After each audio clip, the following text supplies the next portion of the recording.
Alright, क्या तुमने 1982 की रिलीज हुई फिल्म ईटी देखी है? स्टीवन स्पीलबर्ग की डायरेक्टेड मूवी एक इंस्टेंट हिट थी और एक क्लासिक कल्ट बन गई।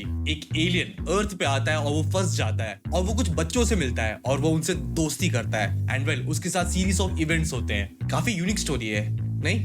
पर क्या तुम्हें ये पता है कि ये कॉन्सेप्ट एक इंडियन डायरेक्टर सत्यजीत रे ने लिखी थी और उनकी ये आइडिया चोरी हो गई थी। जी हाँ, जहाँ हमारी इंडस्ट्री पे हमेशा इल्जाम लगते हैं कि हम बाहर से हमेशा चोरी करते हैं, उनके आइडियाज चुराते हैं, वहीं पे हॉलीवुड ने इंडियन से एक बहुत बड़ा कॉन्सेप्ट चोरी किया था। तो चलिए जानते हैं इस कहानी के बारे में जो बहुत ही कम लोग जानते हैं कि कैसे एक इंडियन का सबसे एम्बिशियस प्रोजेक्ट चोरी हो गया।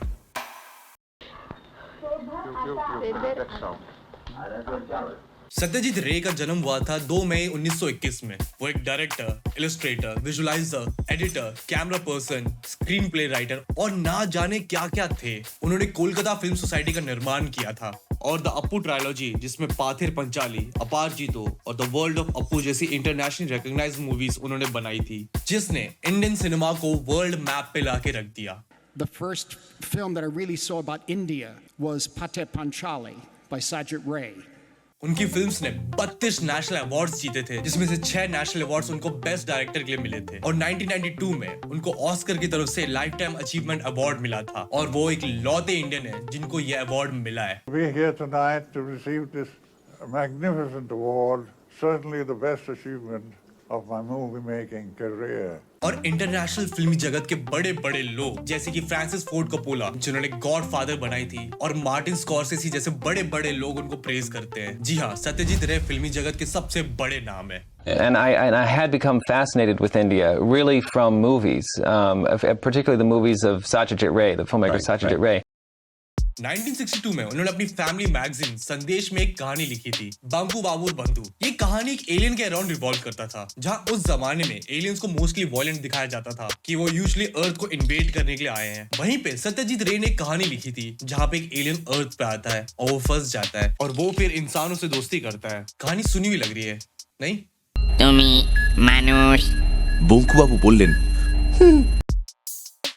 माइकल विल्सन, एक कोलंबो बेस्ड प्रोड्यूसर, सत्यजीत रे की इस कहानी में बहुत ज्यादा इंटरेस्टेड थे। उन्होंने सत्यजीत रे को ज्वाइन किया 1967 में इस कहानी को एक स्क्रीन प्ले में कन्वर्ट करने के लिए, ताकि इस मूवी को हॉलीवुड में बनाया जा सके। और तब इसका नाम पड़ा द एलियन, जहां पूरा का पूरा स्क्रीन प्ले सत्यजीत रे ने लिखा था। माइकल विल्सन का कंट्रीब्यूशन सिर्फ और सिर्फ अमेरिकन नाम्स देने का था और कुछ नहीं। विल्सन ने सत्यजीत रे को प्रॉमिस किया था कि वो हॉलीवुड जाएंगे और बड़े प्रोडक्शन हाउस की मदद के साथ वो इस मूवी को बनाएंगे। पीटर सेलर्स और मार्लोन ब्रैंडो जैसे बड़े नाम इस प्रोजेक्ट के साथ जुड़ गए, वो भी लीड रोल्स में, और कोलंबिया पिक्चर्स इस मूवी को बनाने के लिए रेडी था। कैन यू इमेजिन ये प्रोजेक्ट कितना बड़ा होने वाला था? I wrote a science fiction story called The Alien, screenplay, full screenplay, which was supposed to be financed by Columbia. और सब सही चल रहा था until एक दिन सत्यजीत रे को पता चला कि उन्होंने जो स्क्रिप्ट लिखी थी उसका कॉपीराइट माइकल विल्सन ने अपने नाम पे करवा लिया है। और सत्यजीत रे को धक्का लगा कि उनका एम्बिशियस प्रोजेक्ट चोरी हो गया। I had a person who was working as a middleman who behaved peculiarly and the idea had to be dropped. खबर ये आ रही थी कि माइकल विल्सन ने $10,000 दिए थे कोलंबिया पिक्चर्स को ताकि वो एसोसिएट प्रोड्यूसर बन सके, और मार्लोन ब्रैंडो इस प्रोजेक्ट से बैक ऑफ कर गए और उनके रिप्लेसमेंट में जेम्स कोबर्न को लिया जा रहा था। इवन पीटर सेलर्स, जो इस मूवी में एक सेकेंडरी रोल करने जा रहे थे, वो भी बैक ऑफ कर गए क्योंकि उनको लीड रोल प्ले करना था। और जब सब बुरा हो ही रहा था तो सत्यजीत रे को पता चला कि उनके स्क्रीन प्ले की 100 के ऊपर कॉपीज हॉलीवुड में ऐसी बढ़ रही है। And there were mimeographed copies of my screenplay in Hollywood, hundreds of them at Columbia. और इन सब चीज से नाराज होकर सत्यजीत रे ने इस प्रोजेक्ट को छोड़ दिया और वापस कलकत्ता चले गए। I spent 5 weeks in Hollywood in connection with that. Colombia pictures the alien में अभी भी इंटरेस्टेड थी क्योंकि ये कॉन्सेप्ट काफी यूनिक था और जाहिर सी बात है कि ये मूवी एक इंस्टेंट हिट होती, पर वो चाहते थे कि सत्यजीत रे इस प्रोजेक्ट को संभाले और विल्सन नहीं। वो चाहते थे कि विल्सन इस प्रोजेक्ट से बैकआउट कर जाए, पर माइकल विल्सन काफी ढीठ था। वो अपने कॉपीराइट को छोड़ने के लिए रेडी नहीं था। क्या करे, यही तो होती है चोरों की फितरत। और द एलियन कभी बन नहीं पाया। And the idea had to be dropped. पर जब विल्सन के पास कॉपीराइट थे तो वो एक प्रोजेक्ट कभी बना क्यों नहीं? ऑथर क्लार्क, एक इंग्लिश फिक्शन राइटर जो सत्यजीत रे के काफी करीबी थे, उन्होंने सत्यजीत रे को इन्फॉर्म किया कि माइकल विल्सन ने अपने सारे बाल शेव कर दिए और वो जंगल चला गया संन्यास लेने के लिए। और अपेरेंटली उसने एक चिट्ठी लिखी थी सत्यजीत रे को, जहाँ पे उसने मेंशन किया कि वो अपने सारे कॉपीराइट्स गिव अप कर रहा है। काफी फिल्मी नहीं हो गया ये? तो सत्यजीत रे के पास वापस कॉपीराइट आ गया अपने स्टोरी की और एक और अटेम्प्ट किया गया इस मूवी को बनाने के लिए। बड़े प्रोड्यूसर जैसे कि इस्माइल मर्चेंट ने भी काफी जान लगाई इस प्रोजेक्ट को पुश करने के लिए, पर वेल द एलियन कभी बन नहीं पाई और ये था द एलियन का दी एंड। 11 जून 1982 को रिलीज हुई E.T.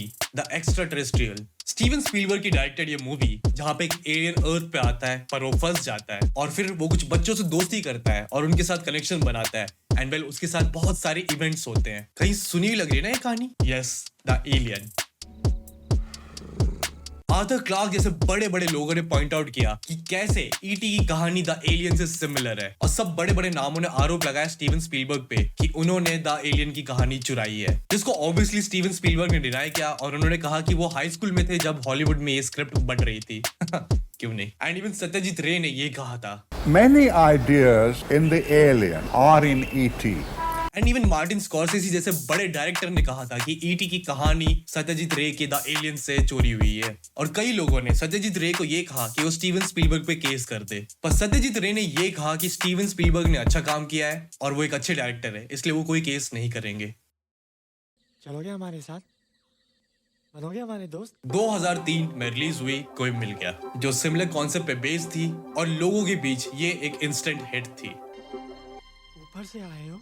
सत्यजीत रे एक विजनरी थे और उनकी इज्जत सारी दुनिया करती है और आज भी उनके काम से बड़े बड़े डायरेक्टर्स, बड़े बड़े फिल्म मेकर्स इंस्पिरेशन लेते हैं। सत्यजीत रे एक ऐसे डायरेक्टर थे जिन्होंने अपनी इंश्योरेंस पॉलिसी बेच के एक फिल्म बनाई थी। जी हाँ, वो इतने डेडिकेटेड थे अपने काम में। उनकी लाइफ स्टोरी बहुत ज्यादा इंस्पायरिंग और बहुत ज्यादा ही इंटरेस्टिंग है और उनके बारे में और जानने के लिए मैं आपको ऑस्कर विनर सत्यजीत रे नामक ऑडियो बुक जरूर रिकमेंड करूंगा कुकू FM पे। इस ऑडियो बुक में तुम्हें उनकी लाइफ की सारी फेज के बारे में पता चलेगा कि वो कितने पॉपुलर थे, कैसे उन्होंने अपने पॉपुलर फिल्म्स जैसे कि पाथिर पंचाली वगैरह बनाई और कैसे उन्होंने अपने आखिरी सांस तक अपने इस फिल्म मेकिंग के जुनून के लिए काम किया। और तुम भी ऑस्कर विनर सत्यजीत नामक ये ऑडियो बुक्स जाके सुन सकते हो कुकू FM पे। कुकू FM इंडिया का लीडिंग ऑडियो बुक प्लेटफॉर्म है जहाँ 1000 घंटों का कंटेंट है, जहाँ 4.5 रेटिंग वाले 10,000 से भी ज्यादा नॉन फिक्शनल बुक्स तुम्हें आसानी से मिल जाएंगे और तुम अपने इवन रीजनल लैंग्वेज में तक जाके सुन सकते हो ऑडियो बुक्स। तो इसका मतलब कुकू FM तुम्हारे परिवार में कोई भी यूज कर सकता है और तुम ये ऑडियो बुक्स कहीं पे भी जाके सुन सकते हो, ट्रैवलिंग करते टाइम, खाना खाते टाइम, नहाते टाइम, सोते टाइम।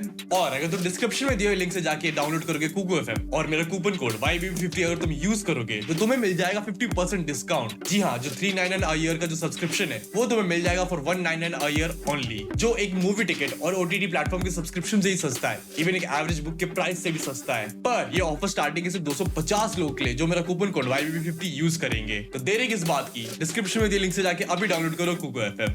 और हाँ, अगर तुम E.T. और कोई मिलकर ऐसी मूवीज देखो तो सत्यजीत रे का नाम जरूर याद रखना। तो ये थी वो कहानी जहां पे हॉलीवुड ने एक इंडियन से चोरी की थी और इस कहानी से हम क्या सीखते हैं कि कैसे अनजान लोगों पे जल्दी भरोसा ना करें एंड पेपर वर्क सबसे ज्यादा इंपॉर्टेंट चीज है क्योंकि धोखा कहीं से भी मिल सकता है, इवन अपने दोस्तों से भी। एक्सपीरियंस से बता रहा हूँ। तो तुम्हें ये वीडियो कैसी लगी और सत्यजीत रे का कौन सा काम तुम्हारा फेवरेट है मुझे कमेंट सेक्शन में जरूर बताना। और तुम्हारा क्या ख्याल है, क्या स्टीवन स्पीलबर्ग ने सच्ची में चोरी की थी? मुझे कमेंट सेक्शन में ये चीज जरूर बताना। और वेल, अगर तुम चैनल पर नए हो तो इस चैनल को सब्सक्राइब करना बिल्कुल मत भूलना, जो बेल आइकन दिख रहा है उसको दबाना बिल्कुल मत भूलना।